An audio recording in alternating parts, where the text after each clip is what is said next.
દુર્યોધન નતો ડરતો, એને એકી માર્ગું લીધું હતું. મને હમણાં એક પ્રશ્ન કર્યો ભાઈને કે મહારાજ આ ધરતીકંપ થયો એમાં તમારું શું કહેવું છે? એટલે ભાઈ વૈજ્ઞાનિક કારણો ગમે તે કોમ કરતા હોય, પણ મને તો ફક્ત એટલું દેખાણું છે કે આ જગતમાં જેટલી ભગવાને સૃષ્ટિ બનાવી છે અને જેટલી જીવ સૃષ્ટિ બનાવી એ બધા જ જીવો પોતપોતાની રીતે થોડો ઘણો આરામ કરે છે. માણસ 6 કલાક ઊંઘે, કોઈ 12 કલાક ઊંઘે, પશુ પંખી ઊંઘે, ઝાડ પણ ઊંઘે.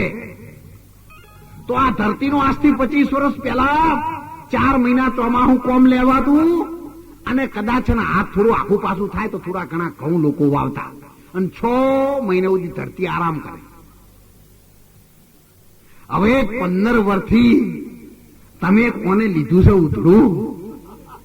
તઈને સીઝન કોનો કહ કાઢવા માંડ્યા, ખાતર નાખી કોઈની અંદરથી તેલ ગાડીનો હોલ પાડ્યા, કોઈને 500 ફૂટ બોર હતો 1000 ફૂટ હોલ પાડ્યા. જો કા એકી માર્ગું તઈને સીઝનમાં લે કર્યું છે તો આમાં હવે શક્તિ નહીં રહી એટલે ધરું જવા માંડી. તમારામાં શક્તિ ના રહેતો તમે ધરું છો કે નહીં? બસ આટલામાં તમે સમજી દો. ઓનો તમે કહ ગાઢ કર્યો પણ ઓને હાલ્યું કશું નહીં એટલે ધરું છે. હજુ સમજી દેજો.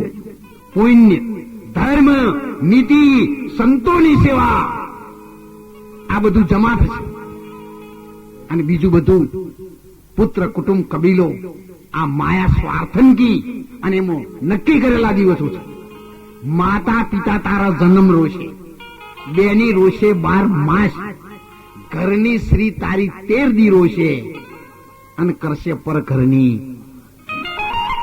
આપણે ભારતના એક સંત બહાર ગયા, પ્રદેશમાં એક બેન હતી, એના ઘરવાળો દેવ થઈ ગયેલો હતો.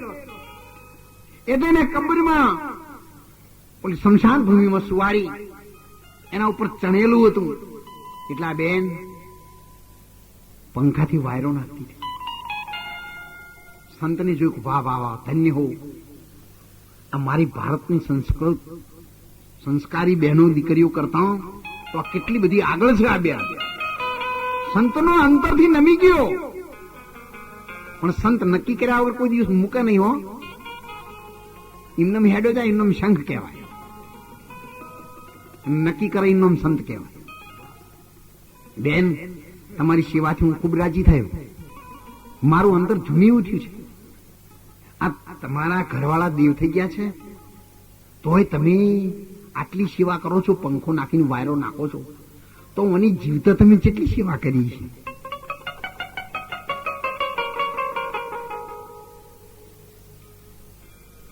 બેન કે બાપુ તમે તો સંત છો ને હું તમારી દીકરી છું એટલે મારાથી જૂઠું નહીં બોલાય. પણ આ મારા ઘરવાળા દેવ થઈ ગયા ને એ મરતી વખત મને એક વચનમાં એમને બાંધી હતી. એટલે કે શું કે હું મરી જાઉં ને પછી મારી આ ઘોર છે ને કબર હુકાઈ જાય ને એટલા દાડા વેજે પસ્તાવ જે કરવું એ કરે છે. એટલે કે આ વાયરો નાખીને હુકવી નાખું છું. બીજા વહેલા જલ્દી જવા થાય.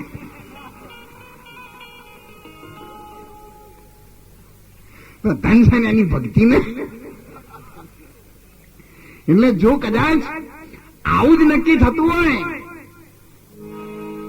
तो जब तक रहेगी ये जिंदगी फुर्सत नहीं मिलेगी काम से. जब तक रहेगी ये जिंदगी फुर्सत नहीं मिलेगी काम से. कुछ ऐसा समय निकालो और प्यार करे लो श्री नाम से. એટલા માટે ભગવાને તમને તન આપ્યું હોય, ધન આપ્યું હોય, યૌવન આપ્યું હોય, રૂપ આપ્યું હોય, રંગ આપ્યો હોય, આ સુંદરતા આપી હોય, આ બધું એની કૃપાથી છે, તમારા પુણ્યથી છે. આવા સંતો અને મહંતોના આશીર્વાદ અને દેવી દેવતાઓની કૃપાથી છે.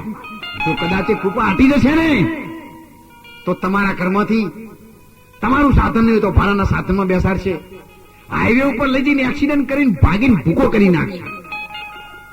2-4 મહિના થોડા ઘણા રિપેરિંગ થઈને પાછા તૈયાર થાવ ને એટલે હગાવાળો મળવા આવશે ને બોલાવશે દવાખાનામાં, ભાઈ બેન બા બાપા કેમ છો?